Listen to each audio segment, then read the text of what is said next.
C'est avec un réel plaisir que je vous retrouve tous aujourd'hui. Nous allons aborder un sujet sensible qui peut être aussi une source de discorde.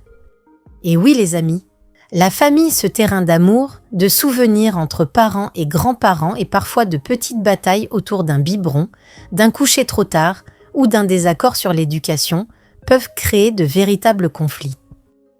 Quand les parents élèvent, les grands-parents conseillent, parfois un peu trop, et au milieu, les enfants, qui profitent souvent de ce joyeux flou éducatif, mais derrière ces petites tensions, il y a des blessures, des habitudes, des inquiétudes, et surtout beaucoup d'amour mal exprimé. Dans cette vidéo, on va plonger avec tendresse, et un peu de dérision, dans ces conflits entre parents et grands-parents autour de l'éducation. Pourquoi ça coince? Et surtout, comment faire pour que ça glisse mieux? Pourquoi y a-t-il autant de tensions entre parents et grands-parents à propos des enfants? Tout le monde aime les enfants, mais tout le monde ne les élève pas de la même façon, et c'est souvent là que les problèmes commencent. D'abord, il y a les différences d'éducation. Les parents d'aujourd'hui veulent dialoguer, écouter, poser des limites en douceur. Les grands-parents, eux, ont souvent grandi avec des méthodes plus strictes ou plus à l'ancienne. Résultat, chacun pense faire au mieux, mais les visions s'opposent. Ensuite, il y a les habitudes du quotidien. Trop de bonbons, trop d'écrans, pas assez de sieste ou des horaires de coucher complètement décalés. Les grands-parents veulent faire plaisir, les parents veulent garder un cadre, et ça clash. Il y a aussi le flou autour du rôle des grands-parents. Certains se sentent un peu comme des parents bis, d'autres veulent juste profiter sans se prendre la tête. Mais quand les attentes ne sont pas claires, les tensions montent. Et puis, il y a tout ce qu'on ne dit pas, des blessures anciennes, des besoins de reconnaissance, des non-dits. Ce n'est pas juste une question de goûter ou de doudou, c'est aussi une histoire de lien, d'émotion, de transmission. Enfin, le monde a changé. Les parents d'aujourd'hui sont stressés, pressés, ultra informés, parfois trop. Les grands-parents peuvent se sentir jugés, dépassés ou mis de côté. Et les malentendus s'installent vite. Bref, les conflits naissent souvent d'un mélange d'amour, de fatigue, de différence de génération et d'un peu de maladresse. Mais la bonne nouvelle, c'est qu'ils peuvent se résoudre. Comment apaiser ces tensions? La première chose à retenir, c'est que ces conflits ne viennent pas d'un manque d'amour, mais d'un excès d'amour mal accordé. Nous allons en premier regarder ce qui est possible de faire du côté des parents. Osez parler, mais avec douceur. Il vaut mieux parler calmement avant que ça explose. Expliquer ses choix sans accuser, dire « voilà ce qui est important pour nous avec les enfants » et écouter ce que les grands-parents ont à dire aussi. Le but, ce n'est pas d'avoir raison, c'est d'avancer ensemble. Dites aux grands-parents ce que vous appréciez d'eux ou ce qu'ils font de bien avec votre enfant. Ils seront ainsi plus ouverts à écouter vos attentes. Clarifiez les rôles de chacun. Un grand-parent, ce n'est pas un parent bis. C'est une figure à part entière, avec sa place. En posant des limites claires sans blesser chacun, c'est ce qu'il peut faire ou pas. Par exemple, on est content que tu les gardes, mais pour les écrans, on préfère que ce soit nous qui décidions. Présentez aux grands-parents les règles auxquelles vous tenez pour votre enfant, sécurité, discipline, routine, alimentation, etc. Et expliquez pourquoi elles sont importantes pour vous. S'ils ne les respectent pas, exposez-leur les conséquences sur votre enfant. Par exemple, il fait des crises quand il se couche trop tard. Il n'a plus faim quand il mange trop de biscuits entre les repas. Reconnaître les bonnes intentions. Même quand c'est maladroit, les grands-parents veulent souvent aider, transmettre, être utiles.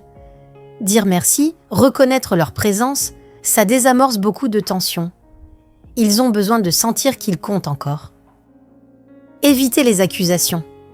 Par exemple, plutôt que de dire « Vous couchez Thomas trop tard le soir », dites « J'ai remarqué que Thomas se couche tard quand il dort ici et je trouve ça difficile après de reprendre la routine à la maison. » En parlant au « je », les grands-parents peuvent se sentir moins accusés ou critiqués. Ou bien dire « J'aimerais comprendre ce qui a amené Thomas à se coucher si tard ». Faire prendre conscience aux grands-parents que certaines recommandations liées aux soins et à l'éducation des enfants ont changé. Dire par exemple « Je pense qu'il est préférable de faire ainsi » alors que lorsque tu étais parent, c'était autrement. Ou encore « Je ne vois pas la situation de la même façon que toi parce que… » et vous développez vos arguments. En réalisant que les choses ont changé, les grands-parents peuvent mieux comprendre et accepter les différences. Il y a alors moins de tension. Accepter qu'on ne fera pas tout pareil. L'enfant peut s'adapter à des façons différentes de faire, tant qu'il sent qu'il y a de l'amour et du respect autour de lui.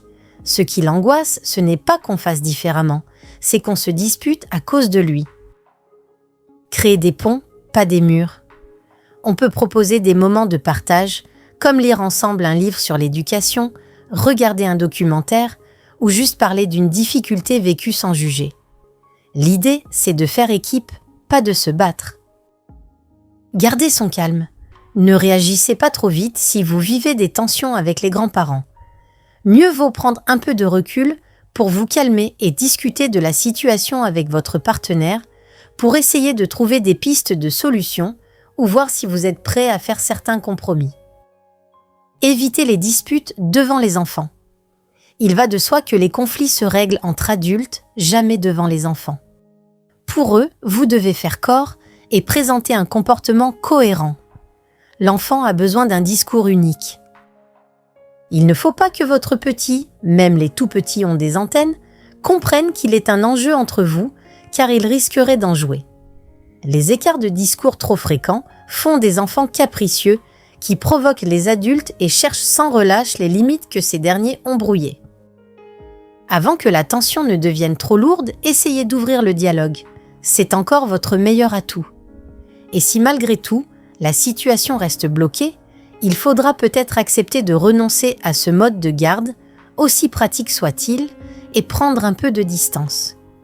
Parfois, mieux vaut préserver la relation en s'éloignant un temps que de risquer une rupture définitive. Et maintenant, voyons aussi du côté des grands-parents ce qu'il est possible de faire. Pour exprimer clairement aux petits-enfants et à leurs parents que vous n'êtes pas prêt à tout accepter, vous pouvez adopter une approche transparente et respectueuse. Il est très important de communiquer ouvertement sur leurs limites, leurs besoins et leurs envies, tout en reconnaissant le rôle parental des parents. Voici quelques pistes pour aborder le sujet. En premier, une communication ouverte et honnête. Être clair sur ses limites. Les grands-parents doivent expliquer clairement ce qu'ils sont capables de faire ou non, sans culpabiliser ni se sentir coupables. Il est préférable d'expliquer les raisons de manière honnête, en évitant les faux fuyants, par exemple dire « je suis fatigué » plutôt que « j'ai un rendez-vous ». Évitez les justifications excessives. Pas besoin de se justifier outre mesure, il suffit de rester ferme sur sa position. Ne pas hésiter à dire non. Il est tout à fait légitime de refuser une garde d'enfant, même si cela peut être difficile. Les grands-parents ont le droit de préserver leur propre bien-être. En second, trouvez un terrain d'entente. Proposez des alternatives.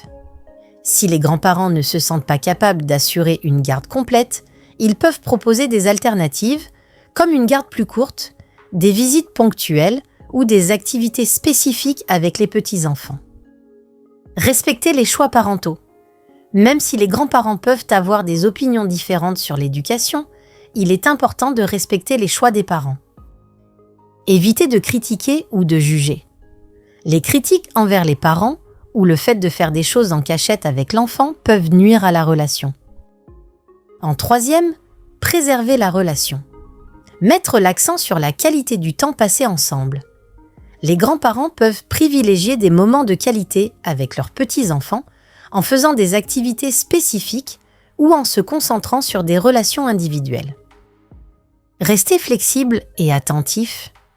Il est important de s'adapter aux besoins des enfants et des parents et de rester à l'écoute de leurs préoccupations. Évitez la surprotection. Les grands-parents doivent trouver un juste équilibre entre leur amour et leur envie de protéger leurs petits-enfants et éviter de les étouffer ou de les surprotéger. En suivant ces conseils, les grands-parents peuvent établir des relations harmonieuses avec leurs petits-enfants et leurs parents en respectant les limites de chacun et en préservant le plaisir de se retrouver en famille. Finalement, tout le monde veut la même chose, le bonheur des enfants. Mais entre « à mon époque » et la pédiatre a dit, il y a un monde. Ces quelques pistes, apprendre à s'écouter, poser des limites avec respect, reconnaître les bonnes intentions même maladroites, c'est tout un art, mais c'est possible. Et puis soyons honnêtes, les enfants, eux, s'en sortent très bien. Ils profitent d'avoir des grands-parents un peu trop cool et des parents un peu trop stressés. Ils sont très rusés. Tu as déjà vécu des scènes de ce genre ? Tension, rire, incompréhension ou câlin raté ? Raconte-nous en commentaire afin de partager tout ça ensemble avec tendresse et un brin de dérision. Donne-nous tes astuces qui ont permis d'apaiser ta famille dans ce contexte-là. Cela peut être très utile à d'autres qui traversent ce genre de situation. Merci d'avoir regardé. Si tu veux d'autres vidéos de bon sens, d'apaisement et de situations parfois un peu dingues, pense à t'abonner. Prenez soin de vous et de vos proches.